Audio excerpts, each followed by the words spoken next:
అందరికీ నమస్కారం అండి. బాజీరావు పోడ్కాస్ట్కి వెల్కమ్ అండి. ఈరోజు మన టాపిక్ వచ్చి సామాజిక సమస్య మరియు దేశానికి సంబంధించినటువంటి సమస్య కూడా ప్రజలకి దేశానికి కూడా అత్యవసరమైనటువంటిది. ఋతుపవనాలు, వాతావరణ మార్పులు దేశ ఆర్థిక పరిస్థితి మీద ప్రభావం ఏంటి అనేది. ఈ మధ్య ఋతుపవనాలు అనేవి సరిగ్గా రావటం లేదు అనేది అందరూ అనుకుంటున్నటువంటి విషయం. పూర్వకాలం అయితే ఒక కరెక్ట్ టైంలో వచ్చేవి అని. ఇక్కడ వేసవికాలంలో ఎండలు మితిమీరి ఉంటున్నాయని, వర్షాకాలం వచ్చినా కూడా ఎండలు తగ్గటం లేదని చెప్పి మనం నిత్యం అందరం మాట్లాడుకుంటున్నటువంటి సామాన్యమైనటువంటి పరిభాషలని మాట.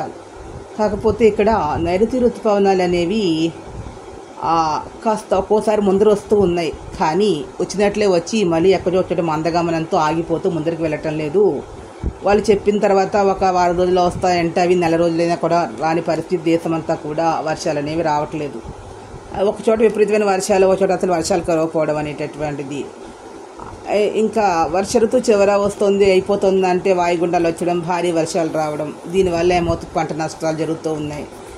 హైదరాబాద్, ముంబై, ఢిల్లీ, మెడ్రాస్ లాంటి పెద్ద పెద్ద మహానగరాల్లో కుండపోతగా వానల వల్ల అక్కడ విపరీతమైనటువంటి జనజీవనానికి ఇబ్బంది అనేది ఏర్పడుతోంది. అదేవిధంగా డ్రైనేజ్ సిస్టమ్ అనేది కూడా సరిగ్గా లేకపోవడం వల్ల, ప్రయాణాలు చేసే వాళ్ళ భారీ వర్షాల వల్ల అక్కడ మ్యాన్ హోల్స్ ఉన్నాయని కూడా తెలియకుండా చాలామంది అందులో పడిపోయి ప్రాణాలు కోల్పోయిన వాళ్ళు ఉన్నారు. పిల్లలు అందులో పడిపోయి కూడా ప్రాణాలు కోల్పోతూ ఉన్నారు.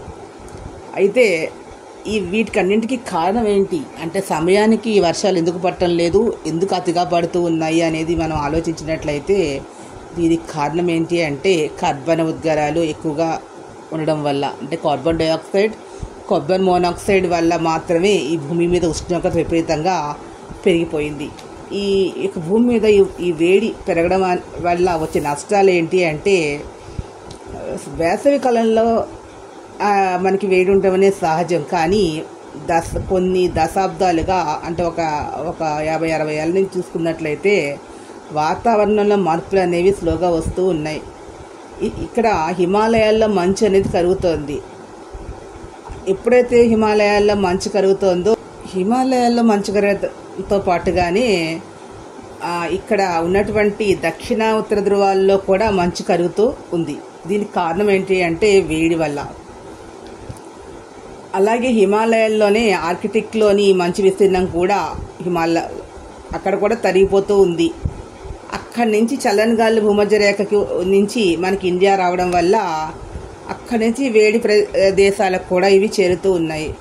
అయితే రీసెంట్గా భారత్, దక్షిణ కొరియా పరిశోధకుల అధ్యయనం ప్రకారంగా తీసుకున్నట్లయితే నైరుతి ఋతుపవనాల్లో మార్పులు రావడం వల్లనే దక్షిణ అంటే పశ్చిమ భారతదేశంలో జూన్, సెప్టెంబర్ ఖరీఫ్ కాలంలో వర్షపాతం అనేది తగ్గుతూ ఉంది.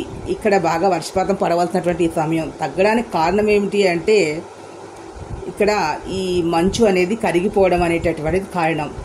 ఇదే సమయం తీసుకుంటే వాయువ్య భారతంలో ఉన్నటువంటి రాజస్థాన్ అని, పంజాబ్, ఇలా ఉత్తర భారతంలో ఉత్తరప్రదేశ్, బీహార్ వంటి రాష్ట్రాల్లో వర్షపాతం అనేది పెరుగుతోంది. అంటే ఒక చోట తగ్గుతోంది అంటే ఒక చోట పెరుగుతోంది అని డైరెక్షన్ అనేది మారుతుంది అనమాట.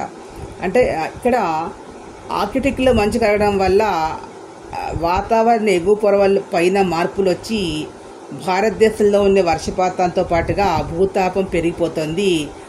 అరేబియా సముద్రాన్ని వేడెక్కించడంతో అరేబియా సముద్రం వేడిగా మారుతుంది. దీనివల్ల ఏమవుతుందంటే అక్కడి నుంచి వీచే తేమగాలులు రాజస్థాన్, గుజరాత్ వంటి వాయువ్య భారత రాష్ట్రాల వర్షపాతం పెరగడానికి కారణమవుతూ ఉన్నాయి. అరేబియా సముద్రం వేడెక్కడం వల్ల అక్కడి నుంచి వచ్చే తేమతో కూడినటువంటి గాలులు ఏదైతే ఉన్నాయో అవి రాజస్థాన్, గుజరాత్ రావడం వల్ల అక్కడ వర్షపాతం పెరుగుతోంది. ఇక్కడ ఇంకేమవుతుంది, మరోవైపు బంగాళాఖాతంలో వాయుగుండాలు ఎక్కువగా రావడం వల్లనే దక్షిణ భారతదేశానికి భారీ వర్షాలు అనేవి వస్తూ ఉన్నాయి. అంటే ఒక చోట రావాల్సినవి ఇంకో చోట వస్తున్న ఒక చోట తగ్గుతూ ఉన్నాయంట. ఆర్కిటిక్తో పాటుగా దక్షిణ అంటార్కిటికా కూడా మంచు కరిగిపోతుంది. దీనివల్ల ఏమవుతుందంటే అంటార్కిటికాకి ఈశాన్య భారతానికి మధ్య ఉన్న సంబంధాన్ని భారతీయ పరిశోధకులు తాజాగా నిర్ధారించారు. ఏంటంటే 3.4 సంవత్సరాలకి ముందే అంటార్కిటికా అనేది ఏర్పడింది అనేటటువంటిది పరిశోధన. అయితే ఇక్కడ మనకి ఇటీవల నాగాలాండ్లో కనుగొన్నటువంటి శిలాజ పత్రాలతో ఈ విషయం కూడా తెలిసింది. అంటార్కిటికా ఏర్పడక ముందు నాగాలాండ్లో వేడి ఇంకా ఎక్కువగా ఉండేదట, వేడి వాతావరణం అనేటటువంటిది.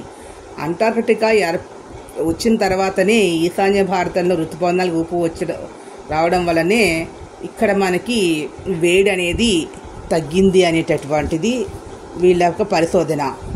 ఇక్కడ ఇంకా ఈ శతాబ్దం చివరి నాటికి 150 నుంచి 200% వరకు కూడా ఇది పెరుగుతుంది అనేది శాస్త్రజ్ఞుల యొక్క అంచనా. అయితే ఇప్పుడు ధారేడారి అనేది ఇదొకట్లాగా లేదు. 2001-23 మధ్యకాలంలో అక్కడ వర్షపాతం 45%, భూగర్భ జలం 50% పెరిగి పైర్లు పచ్చగా పెరుగుతున్నాయని ఐఐటి గాంధీనగర్ అధ్యయనం అని రీసెంట్గా చెప్తూ ఉంది. ఇప్పుడు ధారేడారి లేదు, అదంతా కూడా పచ్చటి ప్రాంతంగా మారుతోంది. అంటే పచ్చగా ఉన్న ప్రాంతం ఎడారిలా మారుతుంటే ఎడారిగా ఉన్న ప్రాంతం పచ్చగా మారుతుంది. దీనికి కారణం ఏంటి అంటే వాతావరణ మార్పులు, అంటే వర్షపాతం పెరగడం. అంటే ఇక్కడ 1985-2000 మధ్య ధారేడాల వ్యవసాయం 300%, పట్టణీకరణ 50 నుంచి 800% మేర విస్తరించాయనేది సర్వే రిపోర్ట్ 1985. అంటే క్రమక్రమేణా అంటే ఇక్కడ మంచు కరిగిపోవడం అనేది, గాలుల యొక్క డైరెక్షన్ అనేది మారడం వల్ల ఒక ప్రాంతంలో పడవలసిన వర్షం ఇంకో ప్రాంతంలో పడడం వల్ల ఆ ప్రాంతాలనే అభివృద్ధి చెందుతూ ఉన్నాయి. నదులు గమనం మార్చుకోవడం వల్ల కూడా మనకి చాలా వరకు కరువు ప్రాంతాలుగా మారిపోయినాయి. ఎందువల్ల నదుల యొక్క గమనం మారడం వల్లనే చాలా సత్యసమైన భూములు కూడా కరువు ప్రాంతాలుగా మారాయి అనేసి ఇక్కడ మనం నైరుతి ఋతుపవనాల సీజన్ తీసుకున్నట్లయితే జూన్ సెప్టెంబర్ ఆరంభకాలంలో పశ్చిమ వాయువ్య భారతాల్లో వర్షాలు బాగా పడుతూ ఉన్నాయి. అట్ ది సేమ్ టైం మన ఆంధ్రప్రదేశ్లో, తెలంగాణ, ఇతర దక్షిణ భారత వర్షాలు బాగా తగ్గుతూ ఉన్నాయి. అంటే అక్కడ పెరుగుతున్నాయి, ఇక్కడ తగ్గుతున్నాయి. ఈశాన్య ఋతుపవనాల సీజన్ అంటే అక్టోబర్-డిసెంబర్ మాసంలో కోస్తాంధ్ర, తెలంగాణ వాళ్ళకి భారీ వర్షాలు వస్తున్నాయి. నైరుతి ఋతుపవనాలు తక్కువ వర్షాలు కురిపించడం వల్లనే మహబూబ్నగర్, నల్గొండ, గద్వాల్ లాంటి జిల్లాల వ్యవసాయంపై, తెలంగాణలో కొన్ని ప్రాంతాల్లో వ్యవసాయంపై ప్రతికూల ప్రభావం పడటం వల్ల ఈశాన్య ఋతుపవనాల వల్ల తెలంగాణ ప్రాంతంలో తీసుకున్నట్లయితే 44% వరకు కూడా అధిక వర్షపాతం అనేది నమోదవుతోంది అనేటటువంటిది. అంటే వర్షపాతం తక్కువగా ఉండడం వల్ల దిగుబడులు కూడా తగ్గిపోతూ ఉన్నాయి. అయితే పునరుత్పాదక దీని సమస్యకు పరిష్కారం ఏమిటి అంటే ఇక్కడ ఒక చోట అన్ని చోట్ల వర్షపాతం పెరగడం, అన్ని ప్రాంతాలు సస్యశ్యామలంగా అవడం మంచిదే. కానీ ఒక ప్రాంతం అభివృద్ధి చెందుతోంది, ఇంకో ప్రాంతం మళ్ళీ ఎడారిగా మారిపోతుంది అంటే చివరికి ఏమవుతుందంటే అసమానతలు అనేవి పెరిగిపోతూ ఉన్నాయి. ఒక ప్రాంతం అనేది అధికంగా వెనకబడిపోతూ ఉంది. దేశం అన్ని ప్రాంతాలు సమంగానే అభివృద్ధి చెందాలి అంటే వాతావరణ మార్పులు వల్ల ఎక్కడైతే ఇబ్బంది ఎదుర్కొంటుందో ఆ ఇబ్బందిని మనం దాటాలి అంటే చేయవలసినటువంటి సమస్యకు పరిష్కారం ఏమిటి? పునరుత్పాదక ఇంధన వల్ల ఉపశమనం. నైరుతి ఋతుపవనాల మనం వల్ల దిశ మారడం తెలుగు రాష్ట్రాల్లో ఖరీఫ్ పంటల ప్రభావం చూపిస్తోంది. ఈ పడమటి చలనం బంగాళాఖాతంలో వాయుగుండాలు ఎక్కువగా ఏర్పడడం వల్ల ఈశాన్య ఋతుపవనాలు బాగా బలం పుంజుకోవడం వల్ల కూడా అక్టోబర్-డిసెంబర్ మధ్య 39% ఎక్కువ వర్షాలు కురవడం అనేది జరుగుతుంది. వల్ల నైరుతి ఋతుపవనాలు తిరగమనం ఆలస్యం కావడం, ఈశాన్య ఋతుపవనాలు ఎక్కువ వర్షాలు ఇవ్వడం వల్ల భారీ ఎడారులు మొదలు దక్షిణ భారతదేశం వరకు అంటే వ్యావసాయిక, సామాజిక, ఆర్థిక మార్పులకు దారితీస్తుంది. వ్యవసాయ పరంగా ఇబ్బంది, దానివల్ల సామాజికంగా, ఆర్థికంగా కూడా ఇబ్బంది అనేది ఎదుర్కొంటూ ఉన్నారు. అదేవిధంగా వేడి ఎక్కువగా పెరిగిపోవడం వల్ల, ఏసీలు ఎక్కువగా వాడడం వల్ల కూడా ఈ బొగ్గు, చమురు లాంటి మనకి శిలాజ ఇంధనాల యొక్క వాడకం ఎక్కువ అవుతుంది. ఎందుకంటే వాటి ద్వారానే విద్యుత్ ఉత్పత్తి అనేది చేయవలసినటువంటి అవసరం అనేది ఉంది. కాబట్టి పునరుత్పాదక ఇంధనాల ద్వారా విద్యుత్ ఉత్పత్తి చేసుకున్నట్లయితే ఈ వేడిని తగ్గించుకోవడం కోసం ప్రజలు ఏసీలు వాడతారు. ఆ ఏసీల కోసమని కరెంటు కావాలి. ఈ కరెంటు కనుక మన పునరుద్ధరణ వల్ల అయితే కాలుష్యం అనేది చాలా వరకు మనం నియంత్రించవచ్చు. తద్వారా కొంతవరకు ఈ వేడెక్కే ఈ వాతావరణ మార్పుల్ని మనం ఈ పునరుత్పాదక ఇంధనాల ద్వారా కొంత వేడిని మనం తగ్గించి మొక్కలను బాగా పెంచడం వల్ల, అంటే ఎక్కడైతే వర్షపాతం తక్కువగా ఉంటుందో ఆయా ప్రాంతాల్లో ఎక్కడైతే ఖాళీ ప్రదేశాలు ఉంటాయో అక్కడ అన్ని చోట్ల కూడా మొక్కలు బాగా పెంచడం వల్ల కూడా మనం ఆ సామాజిక అడవులను ప్రోత్సహించినట్లు గ్రామాలలోనూ మనకి అందుబాటులో ఉన్న పట్టణాల నగర శివారు ప్రాంతాల్లో కనుక చేసినట్లయితే ఖచ్చితంగా ఈ వాతావరణ మార్పులను ఏదైతే ఉందో మనం ప్రకృతిని మనమైతే మార్చలేము. కానీ మన అందుబాటులో ఉన్నటువంటి మొక్కలు నాటడం, మనకు అది అవకాశం ఉంది, స్థలం ఉంది కాబట్టి మొక్కలు నాటడం వల్ల చాలా వరకు కూడా మనం వేడిని నియంత్రించవచ్చు. మొక్కలు వేడిని అనేవి తగ్గిస్తాయి కాబట్టి అందున మనం ఈ యొక్క పునరుత్పాదక ఇంధనం ద్వారా విద్యుత్ ఉత్పత్తి చేయడం, మొక్కలను బాగా పెంచడం వల్ల ఈ యొక్క వేడిని భూగోళం మనం ఓజోన్ లేయర్ని చిల్లు పడుతున్నది. దాన్ని మనం ఏమి చేయలేం, కానీ పడిన దాన్ని ఏం చేయలేం. కానీ ఇంకా పెద్దగా పడకుండా ఉండాలి అంటే, ఉన్న ఉష్ణం తగ్గించుకోవాలి అంటే అడవులు పెంచడం అనేది ఏకైక మార్గం. మొక్కలు పెంచాలి, మొక్కలు నాటడం, మొక్కల వల్ల ఉపయోగాలు, పర్యావరణం కాపాడుకోవడం పట్ల, ఈ విషయాల పట్ల చిన్నపిల్లలకి బాలలకి అవగాహన కల్పించాలి. పాఠ్యాంశాల్లో పిల్లలకు చిన్నప్పటి నుంచే ఇవన్నీ కూడా అంశాలు చేర్చినట్టుగా వారికి నాలెడ్జ్ అనేది గెయిన్ చేయగలుగుతారు. తద్వారా వాళ్ళు పెరిగి పెద్దవాళ్ళు అయ్యి మొక్కలు కొట్టకుండా కొట్టే వాళ్ళని అడ్డుకుంటారు. వాళ్ళే వనాలను పెంచే అలవాటు. ప్రతి వారు కూడా ఇంటి పైన భాగాల్లో కూడా వనాలని అందుబాటులో కుండీల్లోనే ఎక్కడో చోట మొక్కలు పెంచినట్లయితే చాలా వరకు కూడా మనం ఈ వేడిని తగ్గించవచ్చు. ఈ అడవుల వల్ల వర్షం పడుతుంది కాబట్టి వేడి తగ్గుతుంది. తద్వారా మంచు కరగకుండా ఉంటుంది. తద్వారా సముద్ర మట్టాలు అనేవి పెరగకుండా ఉంటాయి. చాలా గ్రామాలు సముద్రంలో కలిసిపోకుండా ఉంటాయి. చాలా గ్రామాలు, ప్రాంతాలు నదుల వల్ల, సముద్రాల వల్ల చాలామంది వాళ్ళ యొక్క సంపదని కోల్పోతూ ఉన్నారు. నివాసం అయితే ఎక్కడో ఒక చోట ఉంటారు, కానీ వారు ఆస్తిని నష్టపోయారు.